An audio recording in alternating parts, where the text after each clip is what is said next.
sit home, get recharged, and go again. We didn't have a website until right before the pandemic, which is crazy. And this is very explicit, so stop me if I need to. Okay, let's go R-rated. Well, yeah, this is R-rated for sure. Mean Girls never win. Mean Girls never win. Yes. I remember that song. If you drink, don't drive, do Do the the watermelon watermelon crawl.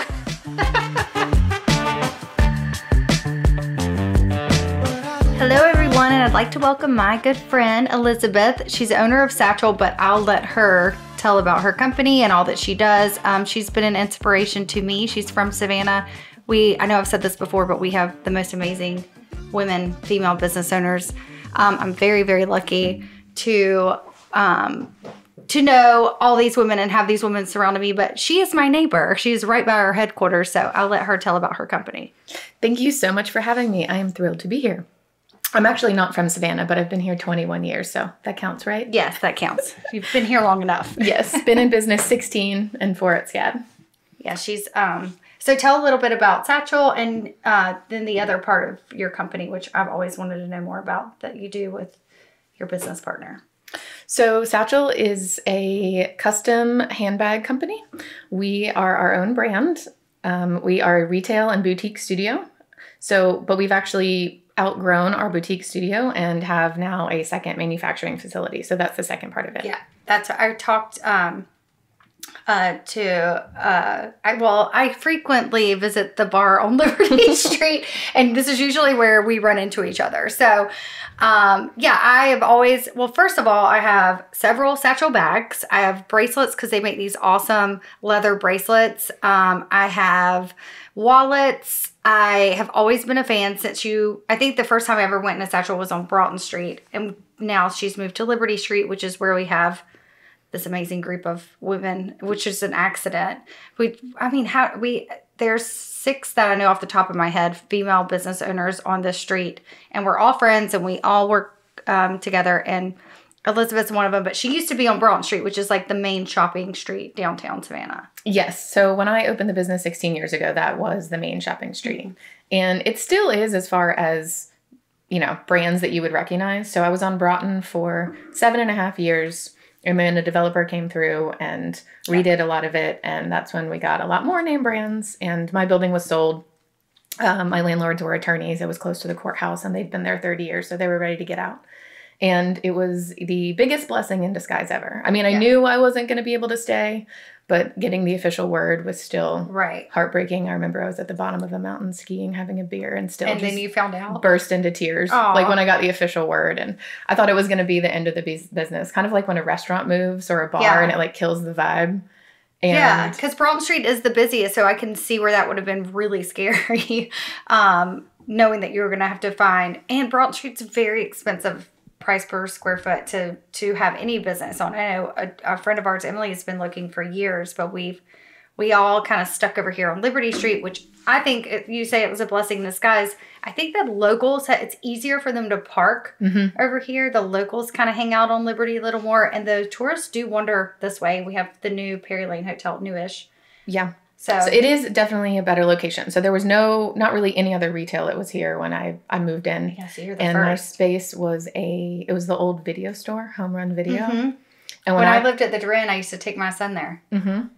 That was funny. They had foreign magazines, and I remember there was a back room full of all the unmentionables and dirty things. Yes, I remember. And they left a lot of that. Dude, I forgot about them. They left a lot of it? Oh my goodness. God, I love that. So Please tell me you kept some really good stuff. So my landlords were really old and managing the property themselves. I mean, they were probably in their 80s, these 2 old gentlemen. And super nice. But the guy who was, in charge of leasing properties, they had other properties in Savannah. One day he'd be like, your rent is this much. And I'd be like, okay, where do I sign? And then the next, time I'd talk to him, he's like, no, your rent's going to be this much. I was like, wait, but you just said it was, I mean, he was, kind of starting to lose it. Yeah. So, but I did have to renovate the space myself. And I remember what it looked like. What's funny is I, for some reason, thought the book lady was that, but you're right. That was the space. Yeah. Home Run Video. And there was, it still had drop ceiling with fans with one blade on it. And when we pulled the drop ceiling down, cassette tapes of porn would fall from the ceiling, like that. I guess employees had stashed or something. I don't know why there was Like, videos in the why ceiling. were they up there? Yes, and the whole place was carpeted, and it was disgusting. I mean, they literally just. I thought I was just left. about to ask, was it carpet? You should see the space now. It's beautiful. I mean, it's eye catching. It's all windows.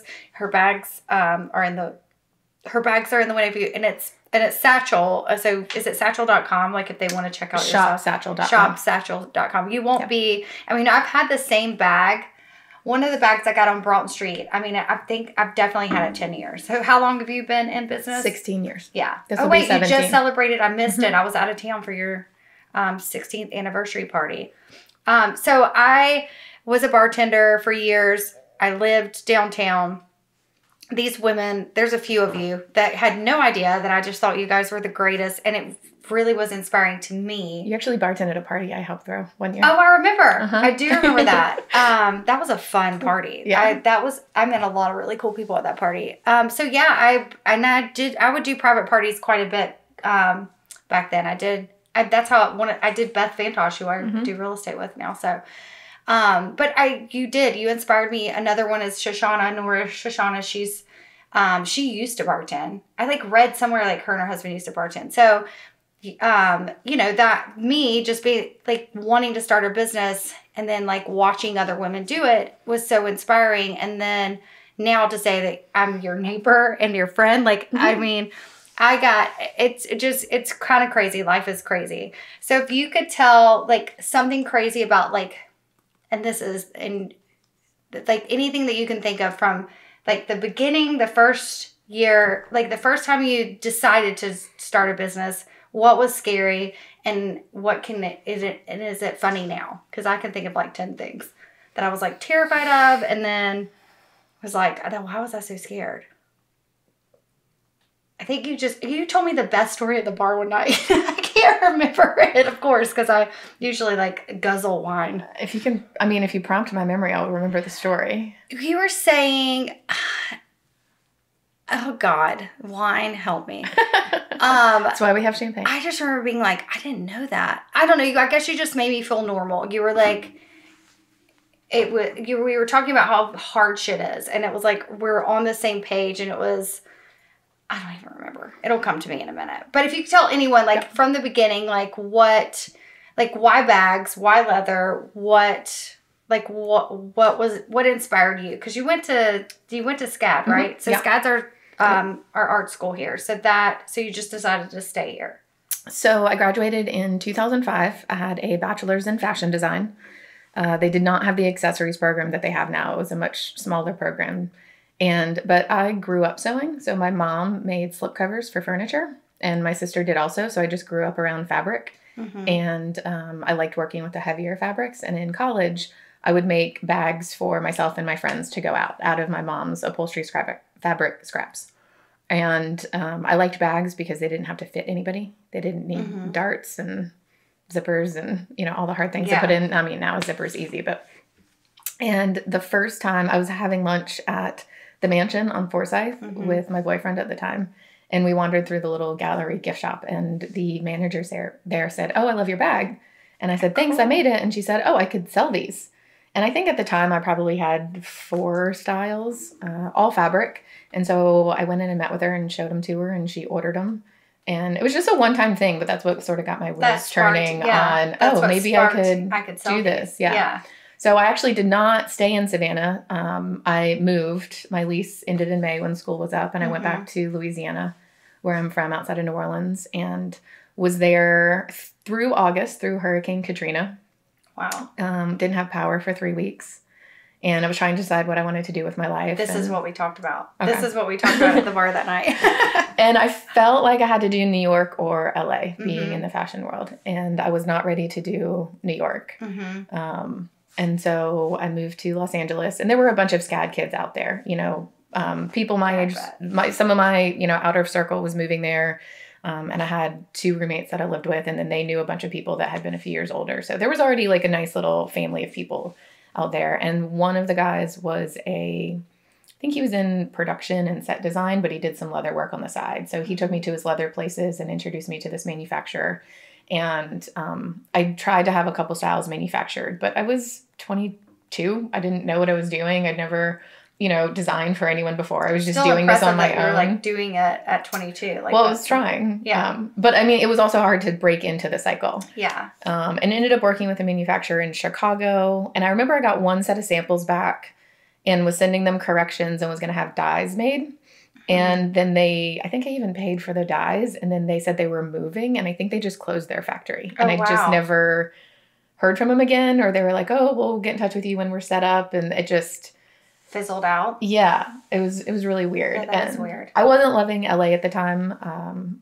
It was just really far away, and I wanted to get back in the South, and I didn't like the grind enough out there to go, oh well, I'm going to buy a house out here eventually. Yeah, so you weren't in love with it. No. Yeah. And I wanted to get back in the South, but and I probably would have moved to New Orleans, but everyone was still putting a roof back on their house from Katrina. Yeah. So it just. And if you don't know Savannah, I mean, I don't know who's all going to listen to this podcast. I hope everyone in the world. But Savannah and New Orleans have a lot of similarities. So I could see why, and how. Did you ever think about Charleston? I didn't, just because I'm a creature of habit. And I still had some friends here and was still seeing a guy on and off. And that also made it easier because he was like, oh, here's my insurance guy. Here's my attorney. Yeah. This is who you need to call for this. Makes life a little easier when you know. Exactly. Yeah. He had a business, and so I was just sort of handed a couple of the resources. But I had no idea how to run a business whatsoever. I mean, I signed a lease for a space when I was still living in Los Angeles. Wow. And I actually went to market, and we carried other handbag lines for the first 3 years and made custom stuff on the side. So it was sort of while I honed my designs and what I could do and couldn't do and what people wanted and things like that. Well, that's cool. I mean, I that's kind of what I'm doing at the new store. I have other beauty type products that match mine, and I like it. I have no interest in like doing makeup, but it goes well. So I have fun at the markets too. I am a huge fan of all of your bags. It being next door is dangerous. But if you could, so you started that. So when were you at what age were you when you were actually open here? Like when it was. Oh, I was open in October of 2006. And you were. So it was less. This is what's impressed me that night at the bar. You were so young. That's so impressive to me. That's so impressive to me. That you were that young. And I remember, walking in the store and just feeling like, I don't know, you just felt like you'd been doing it for years and years and years when I walked in that store. Like, I thought you were a brand everywhere. She did it. You did it. Like, I remember being like, I've heard about this brand. I know. And I walked in and I thought you'd never know that you were that young.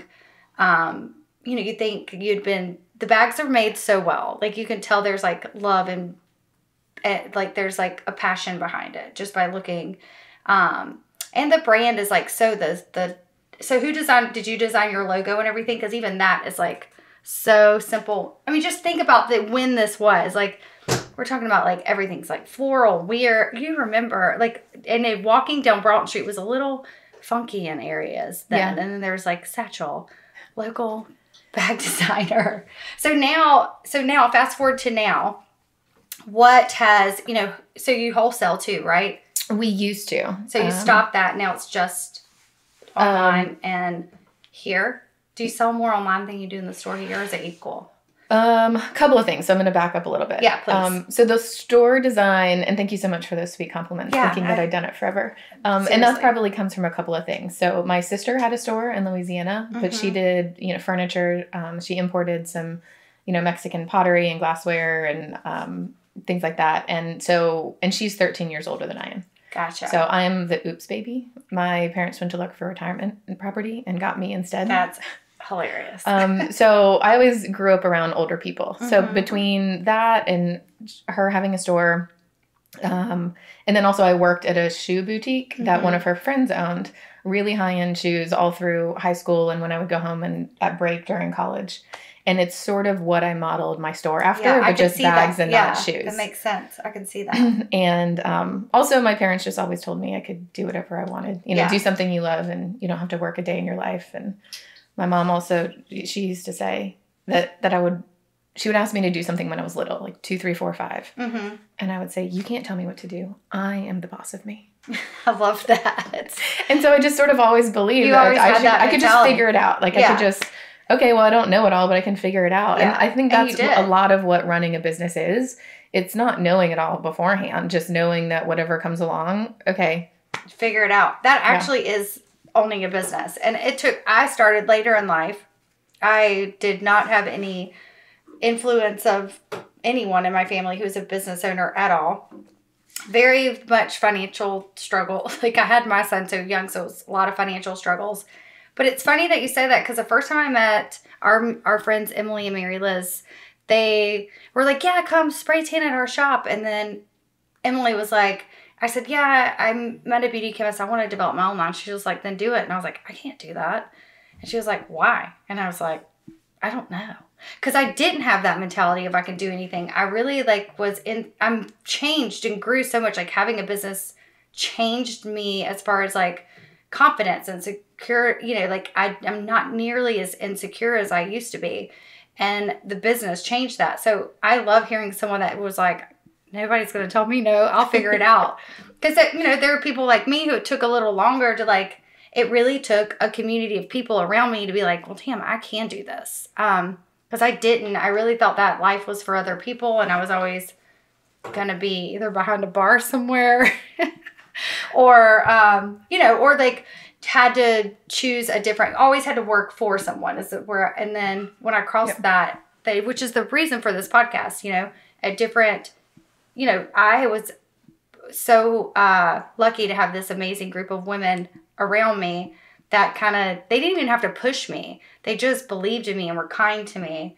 And that's what got me here. So it's cool to hear, a little girl who's just like, nobody's going to tell me no. Like the little girl in us it's like, we're all still there. We're still, unfortunately, in some cases, our childhood will always haunt us. But in your case, like, that's, you still have, I can still see that in you. Like, if you know her, like she always exudes this confidence. Oh, thank you. I appreciate that. Yeah. And I have a lot of introverted time at home to be able to be an extrovert.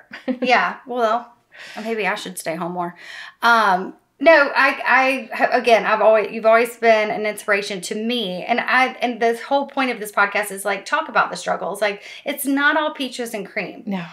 Like, sometimes you're like, why the hell don't I work a 9-to-5? Why did I go this route? Because it's always I always feel like it's a puzzle that you keep getting messed up and you're finding a new way to put it back together. Mm-hmm. Like, it's always a new struggle, and I wouldn't have it any other way. Like, I just wouldn't.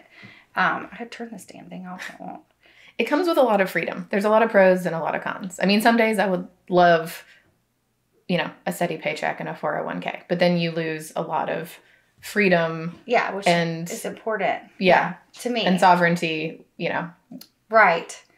Yeah, I think, so one thing is, we were just talking about this, social media struggles. Like, she built up this amazing social media page, and now everything's freaking different. It is. It went stagnant almost 2 years ago, and I don't know why. Yeah. We are not, and we've tried to keep up, and now it's not just about putting your product out there. Now you have to learn new forms of media and making videos, and I mean, social media is its own job, and it is its own career. And when we make our own product, we make our own product here in Savannah. So production has always been our biggest challenge. Mm-hmm. Finding enough people to sew, teaching them how to sew, because people don't know how to sew, getting them trained on our product. And then that's a lot of work in itself. Yeah. Right. And then it's, okay, so how do you get your product out there? Website. We didn't have a website until right before the pandemic, which is crazy. So it was I didn't know that. 2020, because most of our things were one of a kind or limited edition, or we were focusing on custom orders,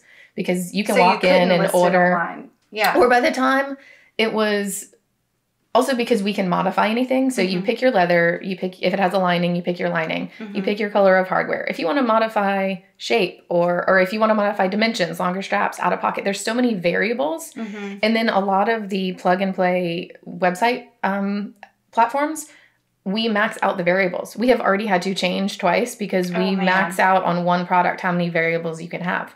So then that limits our design ability. But then we have to have somebody photograph it, put it online, which now it's been made a lot easier, but we didn't have the manpower to have somebody to do that for us.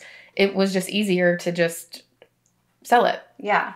Dude, I didn't know that. I mean, I knew that you guys did custom. I knew how you guys worked, but I didn't even put that two and two together with how difficult that is to do on a website online. And also with leather, we do a lot of distressed leathers. And so people now, if they're not, and we can claim it as distressed, but they'll get it. And if there's a brand on it, we have to photograph the specific brand. Some people think scratches we're like, oh, that's normal wear and tear. That's normal of a distressed hide, but that's not up to their standard of. Yeah. So now even we spent all this money on, and we still do a couple of times a year on beautiful photography by Izzy Hudgens. And it's amazing.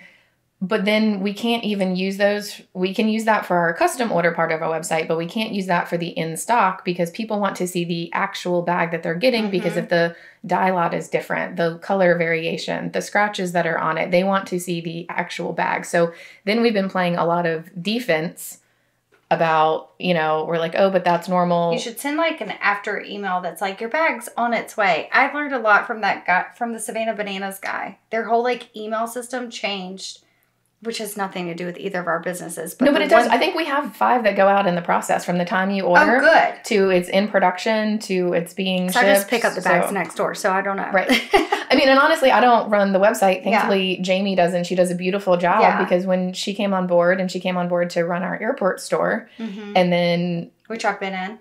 Thank you. We just closed it, actually. Did you? Yeah, we did. So what, was it just not doing well, or was it just not worth the... So it just fell in our lap. That opportunity I did not seek out. So when Michaela and I opened our factory, because we outgrew our space downstairs. Michaela is her business partner. We'll have to have her on. In the factory. So much fun. Yeah. So she's Satchel's head of design and production. And then she and I partnered and started what we call our sister company, Port City Sewing Factory. And so all of the super custom work still happens in Satchel. So if you want to modify anything about a bag, that stays at the shop. But the factory mostly produces our shop fill. Satchel does do some shop fill. And then, so when we did wholesale, we do still have one very large wholesale client, but the pandemic sort of weeded out a lot of the little boutiques. And we were also sort of steering away from that anyway. So do you like, I mean, other than going through a pandemic, do you kind of like how where it changed my company? I just couldn't see it at the beginning. I couldn't see how, I went online more too. So I like that part of it because before I didn't do a lot. I like that it forced us to go online because we probably would not have survived it had we not had online. Yeah. So it was a very quick learning curve. Now that we're coming back in, is it good now? The downside of it is everybody is used to getting everything so quickly. Yeah. And they want it to be perfect. Dude, yes. And a handmade bag do that with a handmade bag. is not going to be perfect. And I mean, we have this one bag called a Louise. Kind of looks a little bit reminiscent of like a bowling bag meets doctor's bag. Like there's a couple of outside pockets and there's a lot of pieces to it. I mean, it's an expensive, probably $750 bag. Yeah. And we have some clients that have multiples of them. And one of them emailed and said, the pocket on the new one I got is 1/2 inch higher than the pocket of my last one. And I mean, we have, patterns and instructions but it's still going to be handmade at the end of the day. Like we still only have, between both companies, we're at 16 employees. Yeah. Do you just have to call and say that or send an email explaining like it's handmade? Oh man, that's crazy. Yeah. I don't even think I would care. So their expectations now with the pandemic are just like no patience. Yes. And so we're trying to post more videos of things being made. Our factory, this is still a handmade product because people who haven't been with us from the beginning and don't know, and they just think that we're this company. Like you're not mass producing it. It's handmade. Like listen, read it's handmade. Yeah. But I think sometimes people say that and it's not. Maybe the sample is made handmade, but then their factory, like yours, every single one is handmade. So people maybe it's not resonating. People still walk in the store, and so the store. You can see the production happening. Yeah, you can. It's behind. Cool. So it's retail in front, and then 2 big counters that are sort of a visual barrier, and then 2 big cutting tables. And it used to be 4 sewing machines in there. Now it's only 2. But people get halfway around the store, and then they're like, "Oh wait, you really do make things here." And that's the first thing we say when they walk in, hey, how are you? Have you shopped with us? We make everything here. We do custom work. Because I think it's loosely thrown out there. I mean, I just came back from the biggest trade show in the country, the big Atlanta Mart, and everyone claims, time for more champagne. Everyone claims like handmade or, I mean, there's a lot of handmade on all the banners behind the booths. And it's kind of like, I bet some of it's actually really not. Or maybe the sample was. And then they someone somewhere is sewing it. Yeah, true. It just, depends on where. Yeah, and it's not done per order. Like you if you're in Savannah, you have to go there. You have to see. I mean, the smell is amazing. They're not. I have to tell you a funny story recently about leather. So I went to this boutique in Austin, Texas. I love Austin. And I was trying on pants. And I will spend some money on a bag, but I will not spend money on pants. And the pants were like $1,200. The girl was crazy awesome. She was a stylist. And the pants looked damn good. Like, I felt like $1 million in those pants. And I looked at the tag and they were like $1,295. So the girl came back. I told you this. Well, and I lied and said, at the bar. I never remember what to say at the bar. I lied and said that I was a vegan. And she brought me back fucking pleather pants. And I have them. Actually, I ripped a hole in them dancing, trying to line dance at Saddlebags. Different night. different night. I've gone a couple of times. I'm trying to learn how to line dance because it's so fun. Have you ever been to the line dancing at Saddlebags? I have like once. Like where they teach you? No. That part's fun. You should go on a Thursday night. You would be so shocked at how many grown-ass men are kicking their leg up and clapping underneath their knee. It is fun once you know the moves. What was it? The electric slide, and there was another one that was real popular. Dude, they have a whole new like pop culture line dance crew, and they're at Saddlebags, and half of them are men. I just was like, this is crazy. I felt like I was not in Savannah. Let's get a group together and go. I'm totally down. Like, I had so much fun that night. I had so much fun. It was when I was shooting the promo video for Alzheimer's. So when I run into Elizabeth, it's usually after whatever work or whatever at our favorite bar, Savoy. Our friend Jane owns it. And we usually end up like, I kind of feel like we've had a couple drinks in us and we're like, let's just talk about the bullshit. I don't know. That's how I feel. Yeah. I feel like, oh my gosh, we could resonate on just the struggles, like the struggles with finding employees, everyone's dealing with it right now. Yep. The struggles of social media. I do recommend Jasmine Star podcast for social media. You'll get inspired. Okay. That she's actually what inspired this podcast. Just listen to Jasmine Star. She's pretty awesome. She's sassy Latino. She's freaking awesome. So you'll get inspired. I would like play it at the store or with you and Michaela or your employees or whatever. Cause for me, I'm always like, oh my gosh, this is a good idea. And she's not specifically talking about a business. She's talking about like how to make social media. She's a social media curator and she teaches, you can take her class, but I get so much just from her podcast, but that's it. She's a teaser. Cause now I want to pay, I don't even care how much money it is to like go through her whole like process, but she built an entire business just off of social media, in the beginning, she was a photographer. You just have to listen to her. She's awesome. But she'll inspire you about the social media thing because it's so hard. It's like you figure out one side of the business and then, like you said, yours has been like stagnant for 2 years and you can't figure out why. And I can't figure out why because I think everything that you do is so interesting and it just doesn't make any sense. I blame it on the algorithms. Yeah, we gotta. And I feel like I have this conversation with every business owner. I call it, we're all in our box at the same time. Because there are literally 6 or 8 of us on the same street in the same 3 blocks, and we see each other at the bar. Yep. But then we gush about all the things because we all have the same struggles. Yep, same struggles. But it's nice to be able to talk about it and lay your cards on the table. Therapy. Because when I first opened, I will say that was not the female business owner, like the boutique culture. For me neither. And it was sort of like everybody was breasting their cards. But then you could walk down Broughton Street and if nobody had shopping bags, nobody was shopping. So I knew that shop wasn't doing great and that shop wasn't doing great. But then everybody would be like, oh my God, it's amazing. No, it's February. It's not amazing. It is dead out. Shut up. No one is shopping anywhere. Be real. Be real. Like that is different with us. We'll be like, oh my God, this was so bad. How many people did you think everyone does lay their cards on the table. Everyone does, shoot it straight. And that is so refreshing. Yeah. And that's what you said about you starting your business. Like you just need the support team to go, you can do this. It's fine. You can figure it out. Like you are smart enough. I had my first business 18 years ago. in my early 20s, which is why I was so impressed that you pushed forward and kept pushing forward. I bought into a franchise and had a terrible experience, and I was in Pooler. And it was the same thing. Like, no one was open. Felt alone. I felt like I was marching alone, and no one was behind me except for my grandpa. Like, I felt like, no, I didn't get it. I was intimidated by it. I ended up paying, which is how I ended up bartending. I ended up getting out of the agreement and getting sued. And I gave her I'm not going to say any names, but I gave her so much money just to get out of the partnership because the franchise wasn't set up to benefit me. I was like on a rabbit or whatever wheel going Hamster nowhere. wheel. Thank you. I said a rabbit wheel. Going rabbit hole, hamster wheel, whatever.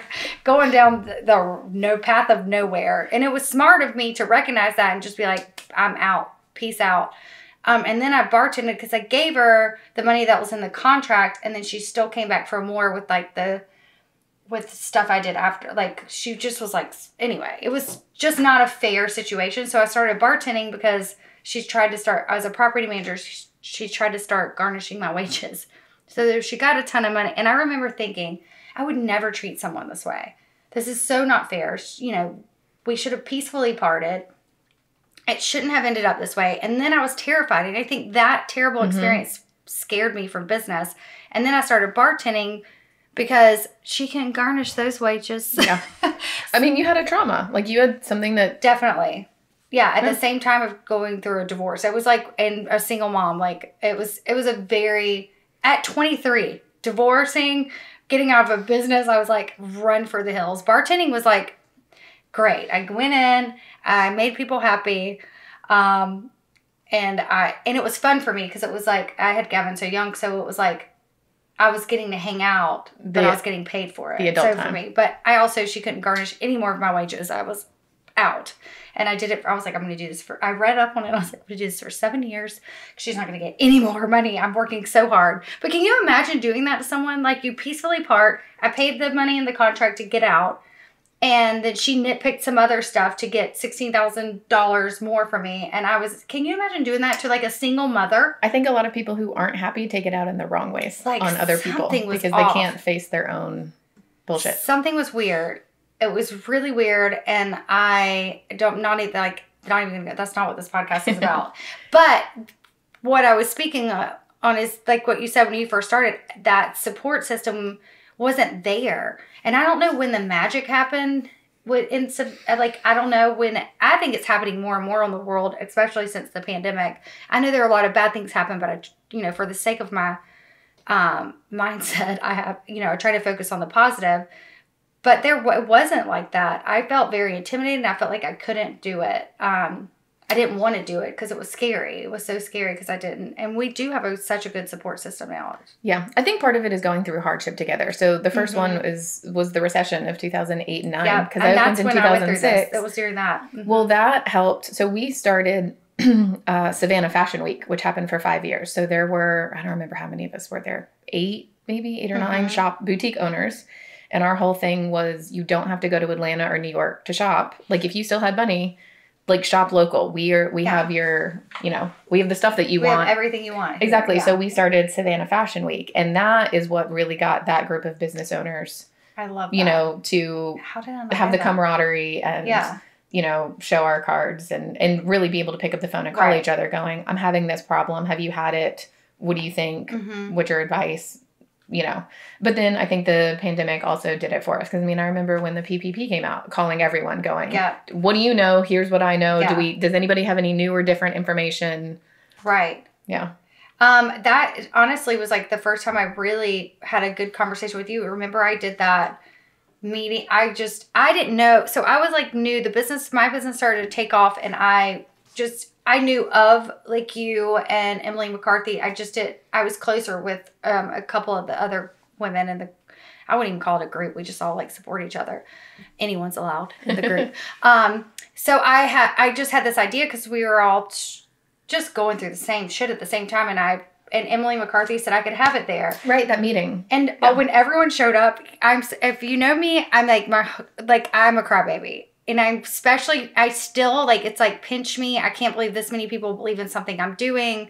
But we had this thing, and I just like threw it together and was like, I'm so lost. So we had a group of women in business. And a lot of people turned up. You had like 20 plus people there. Yeah, which we were scared to post about because we were business owners and it was a pandemic. So we were like, but at the same time, we had like food and a lot of wine, and really just, it was a really good afternoon of support. Mm-hmm. And I think we really needed that because it was scary. That was right in the beginning of the thick of it, and none of us knew where we were going or what we were doing. And I was figuring all this stuff out and was like, I need to tell people what I'm figuring out, and I need to learn what they're figuring out during this. And that's kind of what we did.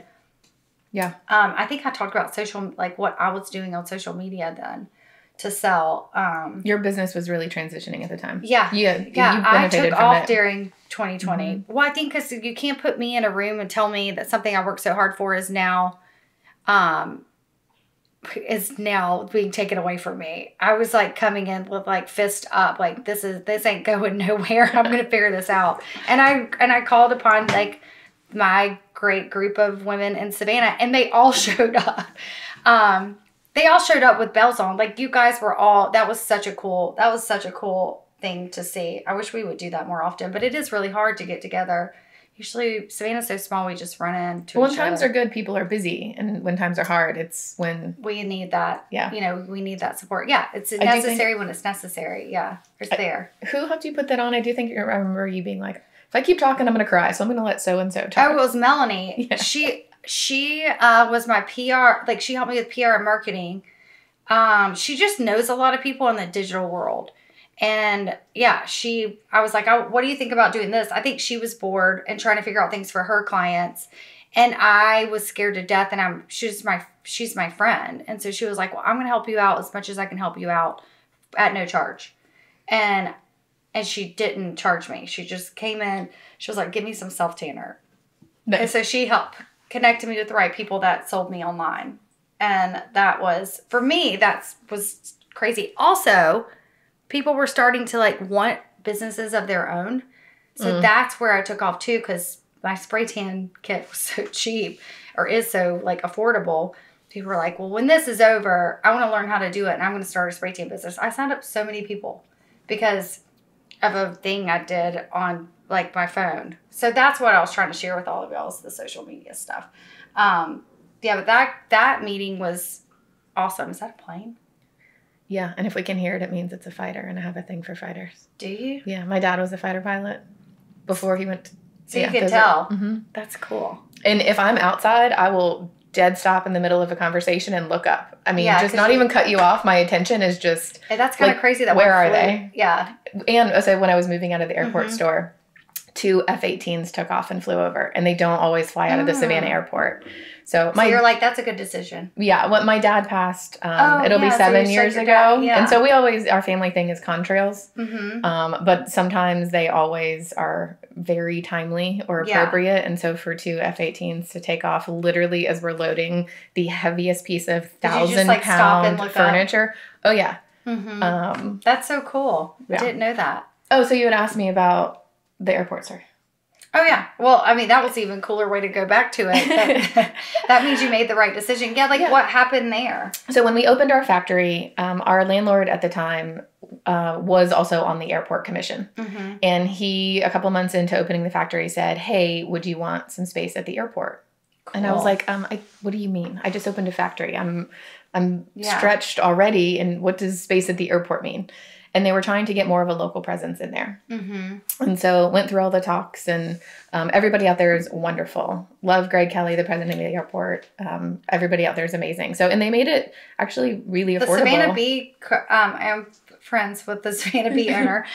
He's always bragged about, he loves being in that airport. He does really, really well. And he's in several, not his own store like you, but he's in several spots in there, and he says they order so much. Yeah. You're one of his biggest clients. And I can see how that does really well. It's a very good, you're like leaving Savannah and you're like, I forgot to get so-and-so something. Yeah. Yes. So we had space. It was right before security in what they call Savannah I know Square. Exactly. I've been in there. Yeah. And so we signed a 3-year lease. We opened in April of 2019. So 2019 was amazing. It was great, totally worthwhile. And I also liked the idea of it because my dad was an airline pilot for TWA for 32 years, and my mom was a flight attendant, and my brother actually. Oh, that's so cute. My brother flies for cool. Southwest also. Yeah. So, and my dad was also based out of JFK for his whole career. And the TWA terminal was not designed by Ara Saarinen, and it's now a TWA hotel. So we took my mom back for her 75th birthday, and that's where we used it wasn't even planned by you. Like, that opportunity came to you. Right. And so, but I took all of that as inspiration for designing the store. And so it was really fun for me to do, and it was really heartfelt. So it was a really hard decision to close it. Yeah. And it took a minute to look at it as closing a chapter rather than a failure. But 2 of our 3-year lease was COVID. And then, and COVID scares, which affected travel. Dude. And then, God, what terrible, that's terrible luck. So I think. So, and then it was like, well, what do you want to do? So we did it for 1 more year. And even though it was a tiny store, just putting, keeping it stocked, keeping someone out there, making sure they had stuff to do, because we don't have a sewing machine out there. We just had a cutting table, but we would do some photography out there. So it was still it was good, and I enjoyed it, but those resources that can changed, be put, it changed. For you, that changed. And we can put those resources to better use elsewhere now. So that's smart. So owning a business is hard, and there are struggles, and I would say you have to learn how to pivot, pull through, push through. You have to be resilient. You just have to be resilient. And Elizabeth has done a damn good job of being resilient. If you could give any girl any 22, 23-year-old girl, especially like here, I'm hoping that this podcast spills over to, girls going to school at SCAD, college students. What advice would you give? You can always figure it out. Don't be afraid to ask the question. There are no stupid questions. Someone will be there to answer it for you.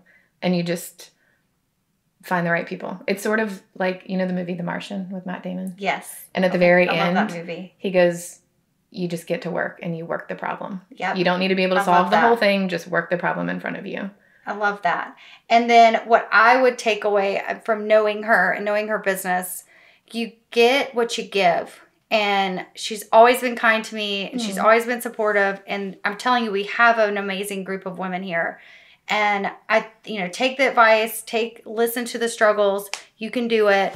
But I feel like you definitely get what you give. And you give good energy, you put off, and I think that's why you get good stuff back. Thank you so much. You're so welcome. And I love that you came on here. Made my day. I love that I was And thank you so much for the champagne. Anytime. Cheers. Cheers.